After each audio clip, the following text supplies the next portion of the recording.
बीबी की सहेली पे दिल आ गया भाग 4। दोस्तों, आपने भाग 1, 2 और 3 को बहुत प्यार दिया, इसके लिए आप सबका बहुत बहुत धन्यवाद।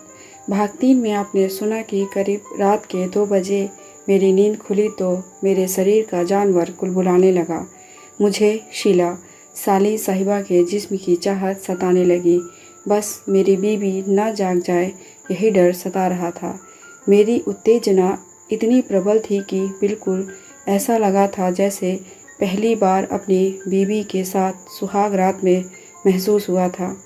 चंद मिनटों का वो साथ कितना सुखद और अविस्मरणीय था, और यह तजुर्बा शायद ज़िंदगी भर नहीं भूल पाऊँगा।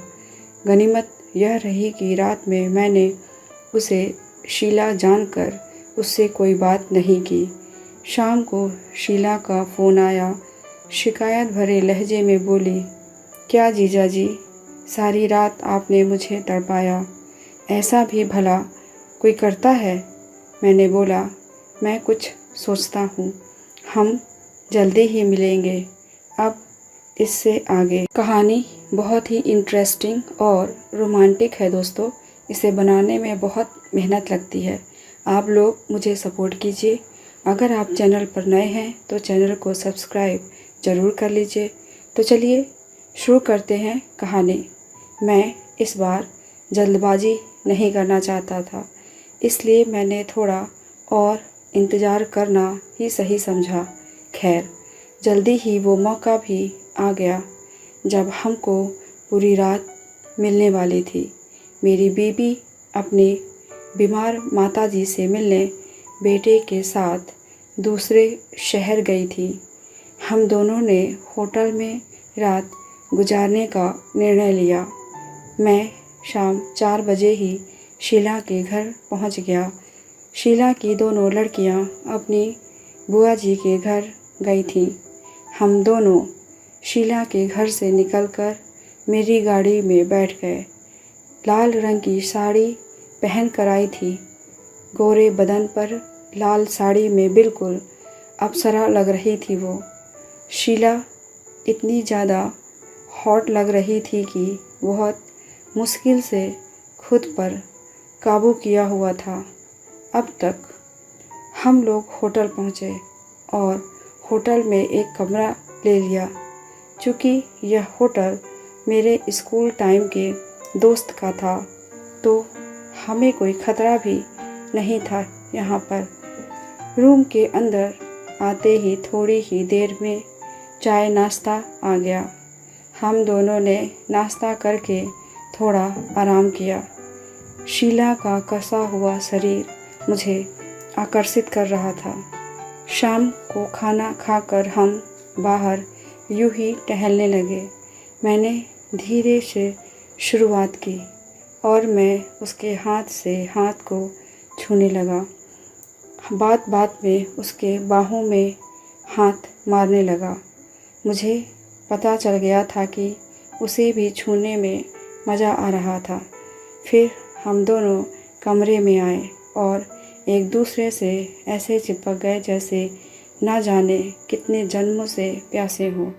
ऐसे चिपके हुए थे कि बीच में से हवा भी ना निकल सके। शीला पागलों की तरह मुझे चूमे जा रही थी। मैंने भी शीला को अपनी गोद में उठा लिया था और लगातार उसे चूमे जा रहा था।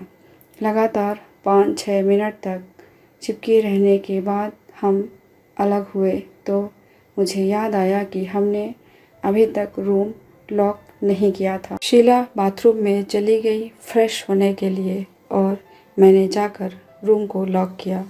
शीला के बाद मैं भी बाथरूम में फ्रेश होने के लिए चल दिया। तब तक शीला ने अपनी साड़ी निकाल दी और वो नाइटी पहन ली जो उसने मॉल से ख़रीदा था। उस पारदर्शी नाइटी में वो कमाल लग रही थी। मैं उसकी गर्दन गाल पर पागलों की तरह चूमता रहा और एक हाथ से उसे सहलाता रहा। शीला ने मुझे कसकर खुद से चिपका लिया, जो संकेत था इस बात का कि उसको भी फुल मज़ा मिल रहा है। जब मैंने उसके कान के निचले हिस्से को अपने होठों से स्पर्श करना शुरू किया तो शीला ने उत्तेजित होकर मेरी पीठ में नाखून चुभा दिए। मैंने भी बदले में ज़ोर से मसल दिया तो शीला के मुंह से आह है ओह निकल गई। आज मुझे शीला कयामत लग रही थी। ऐसा लग रहा था जैसे ये वक्त यहीं रुक जाए या कभी ख़त्म ही ना हो। अब शीला से भी कंट्रोल नहीं हो रहा था तो हम दोनों पोजीशन में आ गए कि तभी शीला के फ़ोन की घंटी बज उठी। शीला ने फ़ोन देखा, उसका पति फ़ोन कर रहा था। उसने फ़ोन रिसीव किया, कुछ बातें की जो मैं सुन नहीं पाया। वो उठी, फटाफट अपने कपड़े चेंज किए और मुझसे बोली, मुझे घर जाना है। मैंने पूछा क्या हुआ? सिर्फ इतना ही बोली, मेरे पति घर आ गया है, विदेश वाली नौकरी छूट गई है, अब से वो हमारे साथ ही रहेगा। इतना कहकर वो चली गई। मैं अपना सिर पकड़े वहीं बैठा रहा। सब कुछ ख़त्म हो गया। इस तरह से मेरी छोटी सी लव स्टोरी का अंत हो गया। कैसी लगी आपको ये कहानी? कमेंट करके ज़रूर बताइएगा। ऐसी ही कहानियाँ सुनने के लिए चैनल को सब्सक्राइब ज़रूर कर लीजिए। मिलते हैं अगली कहानी के साथ। धन्यवाद।